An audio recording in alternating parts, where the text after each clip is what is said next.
We're here in Utrecht at the Blockchain Innovation Conference, and we're here with Richard Kastelein, one of the most famous ICO advisors around, I think. I don't know about most famous, but I'm certainly been doing it a while. You're a force in the industry. Yeah, I started off in publishing, so my background's in media, and through the process of doing blockchain news and building it up to to 500,000 viewers a month. Myself, I was a solo project. I did it in WordPress, and I sold it in December last year to a group in the United States, and then I was kind of freed up, had some time. And I decided to start working with ICOs. But I also have another company that does blockchain education, and I'm working with Oracle. So I'm helping teach Oracle's 150,000 staff globally blockchain. So we do that with WebEx Remote, and we do it live to about 50 students every couple of weeks. So I'm a little bit on the education side, I'm a little on the ICO side, and I still do some writing. I've written for Harvard Business Review and Wired and VentureBeat. So I still occasionally do some pieces on the industry. Always welcome to write an article. What kind of trends do you see in the ICO market? I mean, it boomed in 2017, market-wise. Well, now the institutional investors are coming in big. So, we're seeing companies like Polychain who are backed by Andreessen Horowitz, who are bringing in the big guns. So you're seeing, in the old days, the pre-sale was like a family and friends round, we used to call it, where we used to raise 300,000 from friends and other crypto people to do the ICO. Well, now that's turned into 60% of the ICO.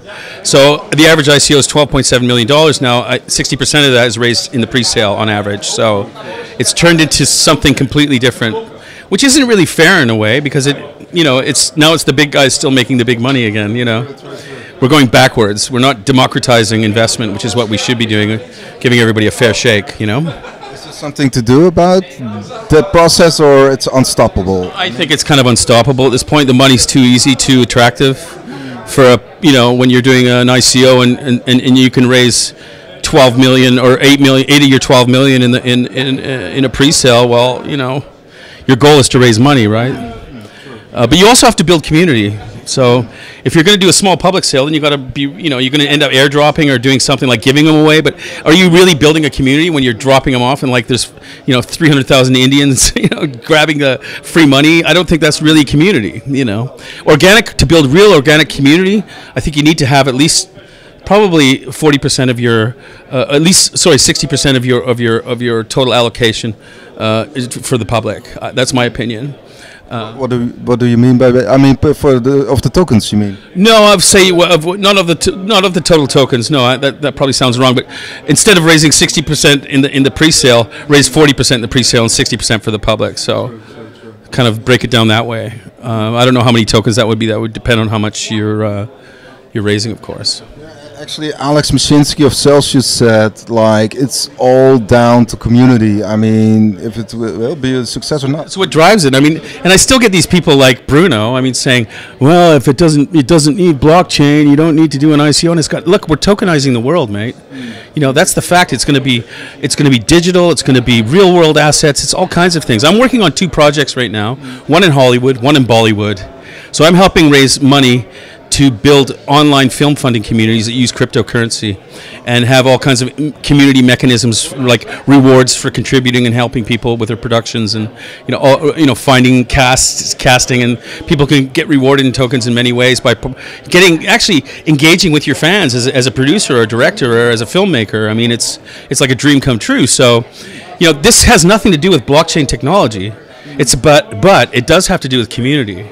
And community drives value. So I'm talking to Polychain, and I'm like, look, I've got Hollywood. I'm not going to mention the names. I can't. And they and I'm like, do you guys want in? And they're like, oh, well, I don't know. We're only doing protocol level technology plays. And I'm like, really? Can't you see this is going to be huge? The community is going to be massive. They already have 100,000 people in their community. So without even starting, and I'm just surprised at at some of the institutional investors, how they're kind of viewing this whole ecosystem. But anyway, and other trends maybe in the ICO market. I mean, you advise 25 ICOs. Of course, the emphasis will be in the private sale, and maybe another trend. Well, I think another trend is the move towards securitized tokens or tokenized securities.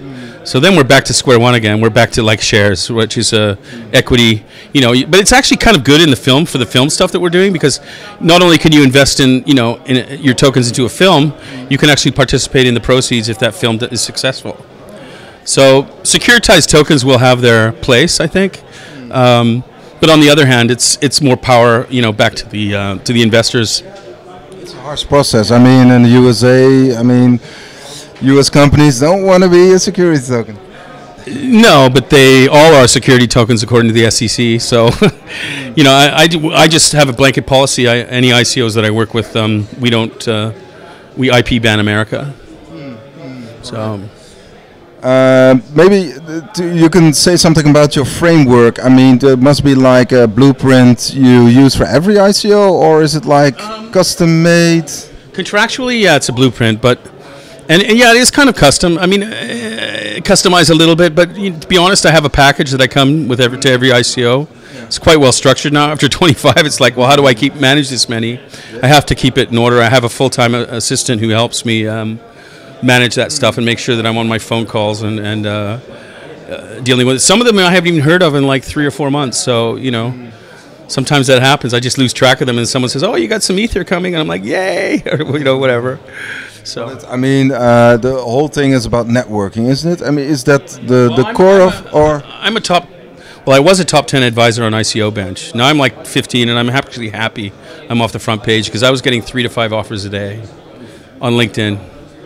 So I'm like, I can't even answer that many LinkedIn. It's like, how do you select? I select based on whether they have social value or transformational capability. So can they transform an industry, or do they have a social value? I don't do financial stuff anymore, like artificial intelligence, like, you know, spreads and like whatever investment financial instruments. I don't care about making other people more money. I care about projects that make a difference. So I'm working on a couple of health projects, for instance, HIV, one DNA project. Yeah, I worked on banking for the bankless with Humanic. So yeah, I mean, that kind of stuff's cool. I mean, that's making impact in the world. Actually, that's also a process. I mean, that you maybe experience yourself, like in your own development. Well, I don't know about, you know, I mean, I think probably the most impact I had was writing blockchain news. I wrote 1,500 articles in 2 years. So I was churning it out, and, you know, but people were reading it, and I was helping shape an industry. That made me extremely, probably more proud than anything I've done.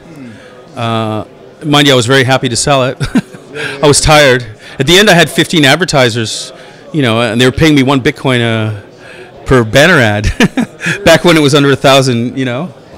So it was the money was getting quite good as well, you know. But I think, yeah, fundamentally it was about being a thought leader in the industry from a journalistic point of view, and I'm a journalist by trade, so that's my background. And if you look at yourself, how can you further make a difference? I mean, you make a difference, but how can you develop? I want to break Hollywood and Bollywood.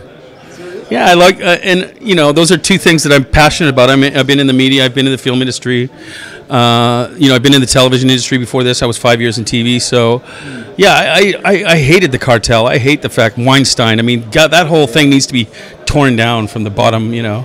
So it almost feels like you know, like being a warrior. You know, like that feels good though. All guys kind of want to do that. You know, it's in our genes, I suppose. But I you know, the other thing I'm doing also is a personal project, which is I was in the boating industry for many years. I lived in St. Martin for 10 years, and I had a sailboat, and I worked for Sunsail, and so I love boats. I love sailing, sailed across the Atlantic, etc. a couple of times, and so I've decided to, with a couple of friends of mine, because we love boats, we're going to do an ICO to build 12 70-foot catamarans and park them all over the world and create a sailing club for crypto enthusiasts. It's no social value in that one. I mean, and no really transformational value, but you know, we just want to have fun, right? So you'll love the name of the project. Lamboats. Perfect for every crypto boy, eh? I'm going to get my Lambo and my Lamboat. So in St. Martin, you're gonna establish? We'll put a boat there. We'll put one in Malta. We'll put one in the Pacific. I think we're going to start by buying. Well, we're looking at Richard Branson's boat. We've been talking with his broker, and making like first off, just buying one boat and making it kind of a party boat, to have like for the club members to hang out, crypto cruises exactly, and then we'll build the other 12 over the next 2 years. So. And what did crypto for you on a personal level? I mean, of course, you're a journalist by nature. I mean, what did it do? I mean, how did it influence your life, etc.? Well, probably the most important thing that happened in my life, and this may sound weird, but I've got 3 daughters who are teenagers now, all of them. And finally, for the first time in our lives, being a broke writer most of my life, we don't have to buy off the bottom shelf at Aldi anymore.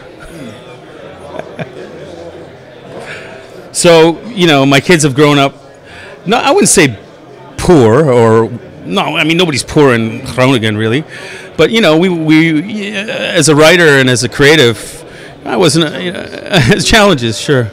So financially, our lives have completely changed. Yeah, that's probably been the biggest impact. And it's wonderful to be able to, buy kids, things for my kids that I couldn't do before, and know that they're going to go to university, no problem, and know that I can buy them a house if they need a house, or things like that. So that's probably the biggest change for me. Still living in Groningen. It is still your home base. Yeah, I'm still in Groningen, believe it or not. It's nice. I can fly from Elde to London 3 times a week, 3 times a day now. So there's 3 flights a day. But yeah, I'm that's where my kids are. That's where they're happiest, and I don't want to take them out of school. I think they're all in TTO, Tweetaal Onderwijs, I think it's called, and actually my youngest, they'll all be in the same high school next year. So yeah. I mean, great talking to you, and maybe for the, how do you say, in Holland you say uitsmijter. Is there one last ICO that you're very enthusiastic about? It can be one of your clients. It can be or can't be? Well, I know my clients best, so I think that's probably easiest. I think that probably another one I really like is called DNA Ticks. And I don't know if you ever saw like 23andMe and these different companies where you can send in your DNA and find out. It's like, where does your DNA go? Like, who has it, right? Well, these Israelis came up with the idea that, like, maybe we should all like have full control over our own DNA. So they've created a system where you can actually put your DNA in a vault, and you own it, you protect it, it's yours, you control it, nobody else has access. But you can even rent out that DNA if you want to, for people to pay tokens for it if they want to use it for something. Or you can use tokens to find out more about yourself from the company that's doing the storage. So if you want to know what part of Africa you came from, you can use tokens to do that. Or if you want to know what color your kids' eyes are going to be, or what diseases you're susceptible to. So they kind of developed an ecosystem around DNA, which I think is really kind of cool. There's utility value for the token, and there's there's a good reason to protect our DNA. All right. Thank you very much, Richard. Cheers, man. For your time and all the best. Right.